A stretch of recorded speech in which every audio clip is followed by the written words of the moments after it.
task is really to take what I'm going to share with you and say, so what does that look like in my Arabic classroom? And that's why we have you sitting together, so that you can really talk to each other throughout the workshop, ask questions, share with each other your ideas too. I first became involved with the Arabic language when I was the Director of Education and Research for, there's just one handout stapled together. Okay. When I was Director of Education and Research at Concordia Language Villages, which is a summer immersion program for children between the ages of, well, actually now, preschool all the way through grandmothers and grandfathers, because we have family programs also. I did teach a summer program there. Yes. I did teach a summer program there in Did you? Waha. At Waha, that's how I became involved, and so when, good morning. I'm sorry I'm late. Kind of see, no, that's okay, we're just glad you made it. We'll blame it on the weather. Yes. Yeah, So- I was walking. Oh, all right. So, anyway, the language villages added the Arabic language village, Al-Waha, and I was the person who coordinated all of the Arabic specialists meeting to plan the program. And so, since that time, I fell in love with all of the people associated with Al-Waha. It didn't make me learn Arabic, but I love working with the teachers and helping them grow their programs wherever they come from in the United States. So that's my connection. And I think we're still trying to get my program up I'm here. sure you learned about the culture. Yes, yes, for sure. That's my favorite part of teaching language is starting with the culture and then getting the kids to talk about that and understand more about it. The handout that you have has the essential information from all the slides I'm going to show you today. And you'll see that with each point in parentheses, there's a number. That's the slide number that it relates to. So most everything that you, hi, good to see you. Okay. Most everything that you see on the slides today, you'll be able to refer to the pages in your handout. And actually, there's a lot of extras right here. Right here. Okay. Yeah. I'm sorry. You might want to remind the newcomers I was to looking for sign it. in. Oh, don't forget Don't forget to sign newcomers in. need to sign in. Yes. Okay. Oh, good, I can see my presentation coming up now. All right, so you'll be able to follow along, and then afterwards, if you'd like a copy of the PowerPoint, we can make that available to you too. I just thought that it was easier for you to take notes on the handout, the way that I've got it organized, and I'll keep referring to that as we go. The last thing that I need to say in terms of organization is that in about 10 days, I'm going to have both my knees replaced. Ooh. I've been suffering very long, and I finally decided long enough, so I'm going to have surgery. So if I have to sit down, it's because my knees are not doing very well, and I can't stand for long periods of time. That's okay, we're all. But, you know, in 2 more months after the surgery, I will be doing the Debka with you. The bionic woman. Bionic woman. Yeah, I'm only worried that once I get the knees done, then they're gonna say, yeah, and what about those hips? I don't know. Can we get to the slide? No, you're good. From beginning to the left Yeah, from beginning, far left. and your email.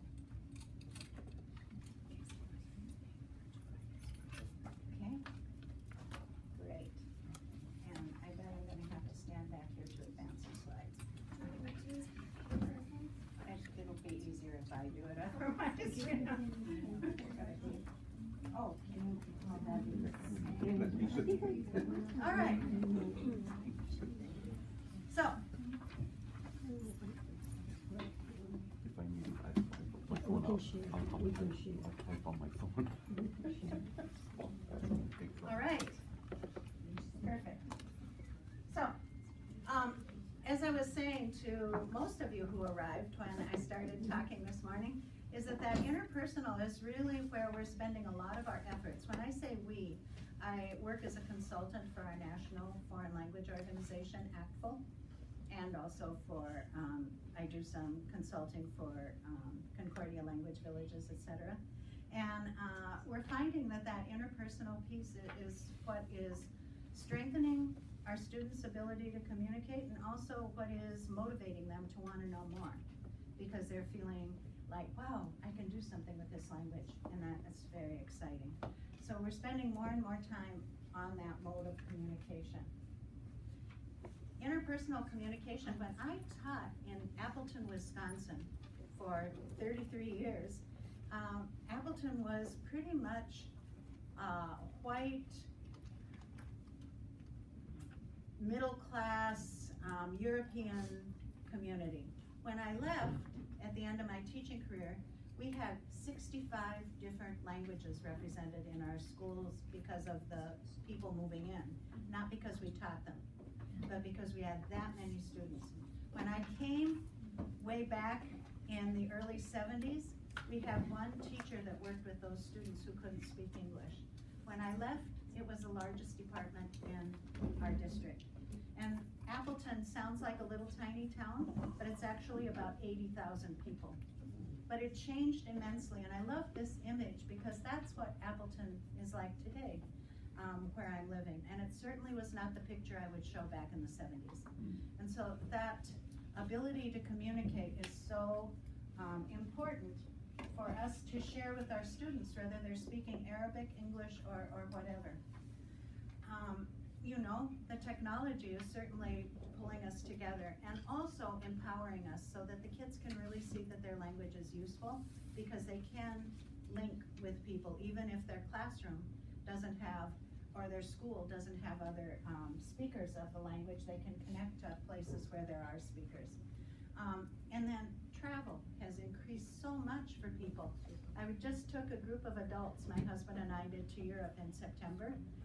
We're all retired now, so we can travel when the peak season is gone. But you know, traveling September to October to me was just as busy as it was in July and August. People are traveling, and it's wonderful, except when you go, a few less crowds would be nice. But overall, I'm just happy that people are leaving home to go see the world. What that has resulted in, and you maybe have heard and had workshops on, the idea of intercultural communicative competence. Not just learning how to say things in another language, but to be sensitive to the person with whom you're speaking, to think about what does that mean about what I say. It's not just the words. And it's why I think it's so incredibly important for us to keep linking those two things, because the technology to translate with our phones, etc., is becoming better and better and better and better. But what they haven't mastered yet is that emotion, that culture that goes with those words that you're saying, to really understand what the other person is saying and what is in their heart and what's in their mind. And so I think that idea of intercultural communicative competence, as big a term as it is something that we have to keep front and center. And that's what's really linking our language and culture now with everything we do. So, ICC, Intercultural Communicative Competence, we think begins in the classroom. And you can see some images here, even starting with being able to Skype to another classroom where you could use the language. And then going into your community, where you have presentations and opening kids' eyes and their families to the things that are available for them, museums, restaurants, etc., all the way then to the world, where they actually go to the places where that language is spoken. And that's the trajectory that we have to be thinking about all the time. We can't just think of our classroom, we always have to think about those other steps along the way. So, our presentation today is going to be in two parts. One are the characteristics of interpersonal, and the second part are the strategies. And we'll get to as many of these slides as I can. Just briefly, I hope you're all familiar with pyramid of how we get better and better at language. It's also something I hope is in your classroom on the wall so that kids understand that language isn't a narrow line and you go from box A to box B to box C, but it is like that pyramid that every time you move up, there's more you have to know. And it takes a little bit longer with each level that you move up because there's more you have to know because it goes out like this. That's so important for kids and parents and administrators to understand so they don't think it's like math 1, math 2, math 3 as they're going.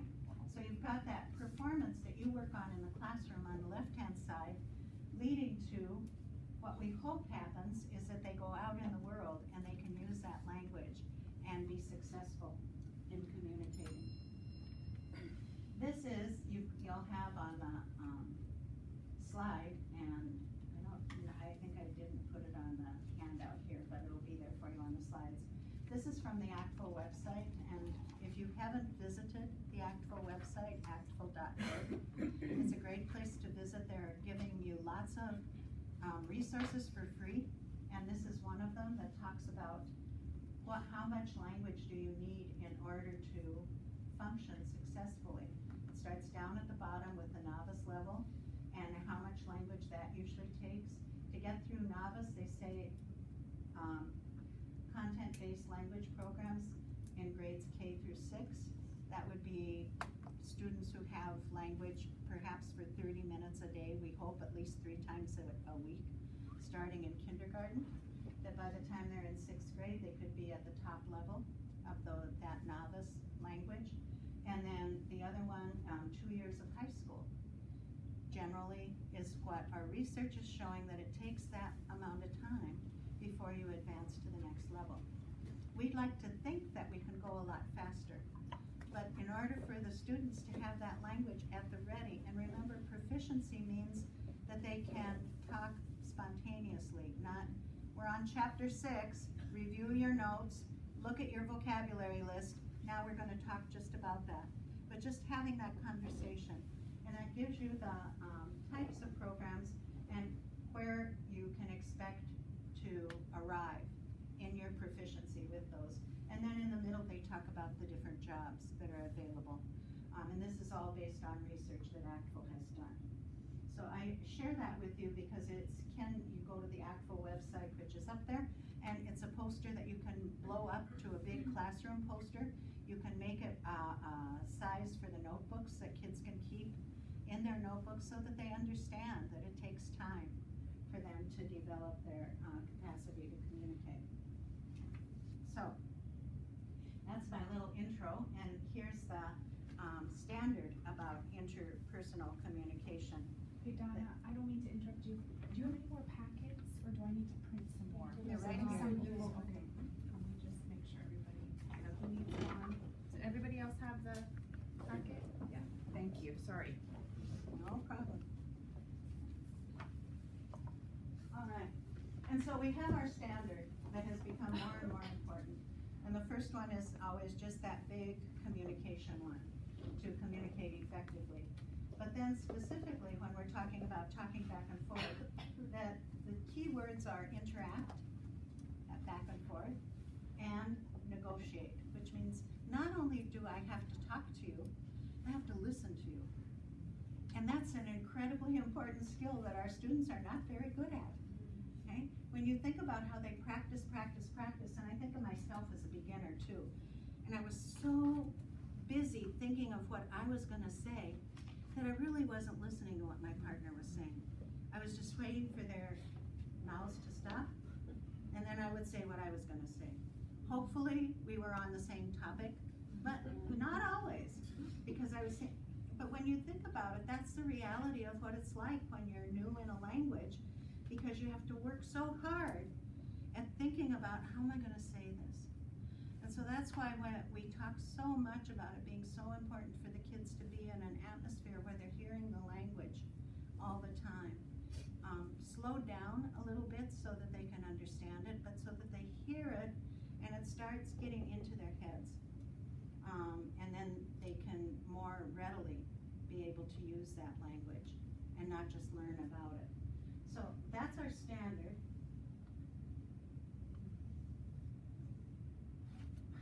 And then, that's what it's about today, is strategies to have something to talk about. You know, when I started teaching, I've been teaching long enough to be at the beginning of what was called the communicative method. And the communicative method said, get the kids talking.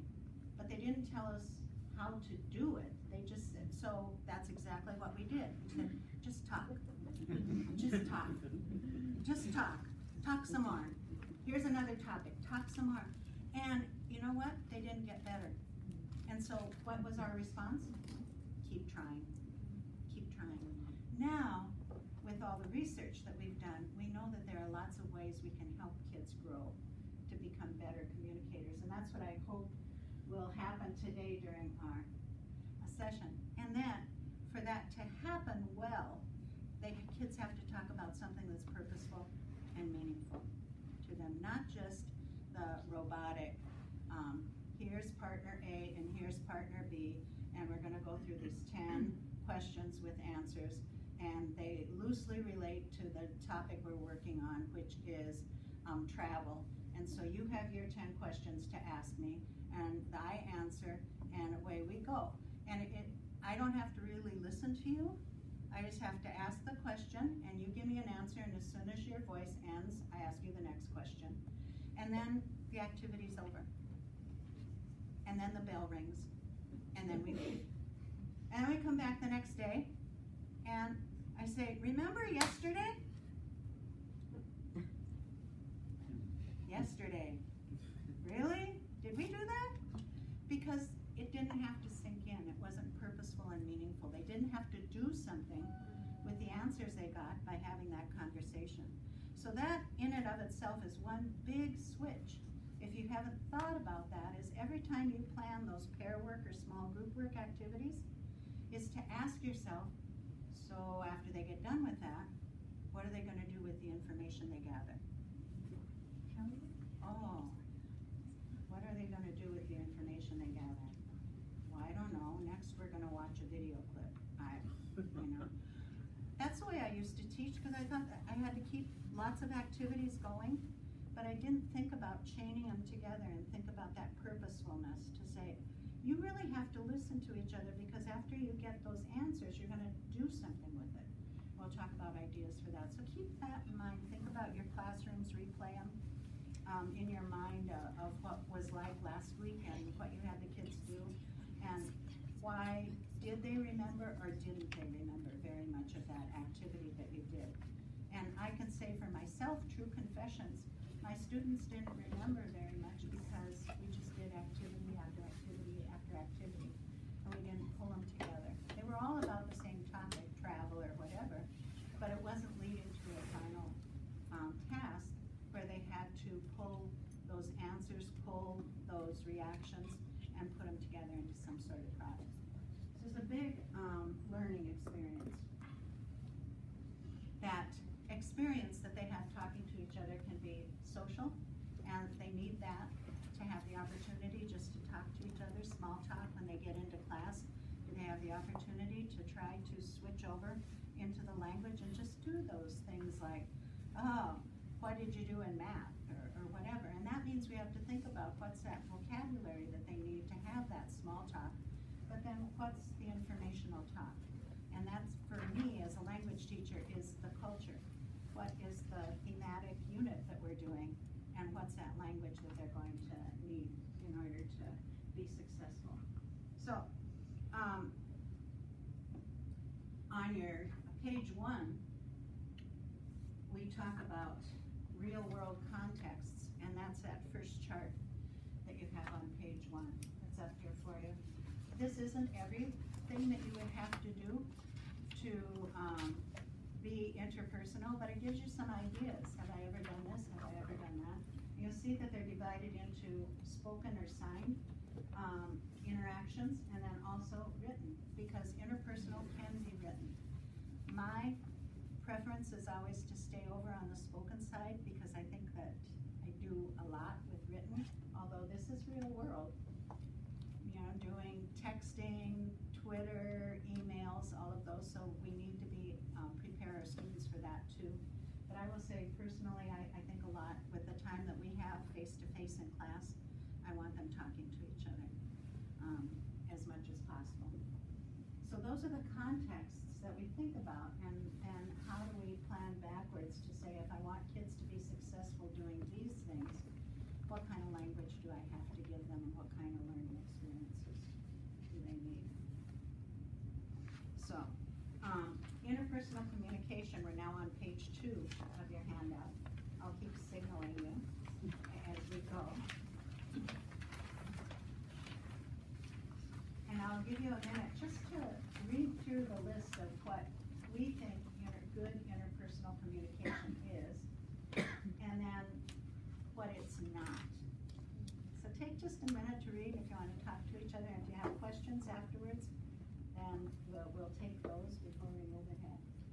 I had one question, well, Yes. not question, but statement. A lot of times, like at least in a university setting, you have, if you're doing like a Monday, Wednesday, and Friday class where they're only like 50 minutes, there's a lot of time constraints to try to get them to start, like I like to do a lot of talking with them, but then again, you have to focus on the grammar, and so that because the tests are usually written and they have to deal with the grammar and stuff, and so there's a lot of, that's why I really kind of despise doing Monday, Wednesday, and Friday classes, because that's only gonna be 50 minutes, and by the time you start, it's time, the bell rings, like you said, and everybody's running out, and so it's very hard to do that. Time limitations is one factor that can restrain, the Good teaching. Exactly. Yes. Exactly. It really does, and so it means at that time in between class, what kind of homework assignments do I give the students? And I've moved away from them spending as much time doing writing to more getting online. If I have kids who have access to the internet at home, that's not a given in our country. We have kids who are impoverished and don't have internet access. So, for example, at our school, I taught at the poorest school, and it certainly is not poor to the degree that places in DC and New York, etc. are, but it was our poorest school. We had to start opening the library after school, evenings, and weekends, so that students who didn't have access at home could come to the school to get on the internet and do those assignments, because we couldn't avoid it anymore. And so what's the next solution? And we didn't have budget, so we had to have volunteers. So we had parent volunteers, we had teacher volunteers who said, kids need this, so that's what we have to do. And until that changes, and who knows when that's gonna change, that's gonna have to be a reality we have to deal with as we go. So take a minute to look at that.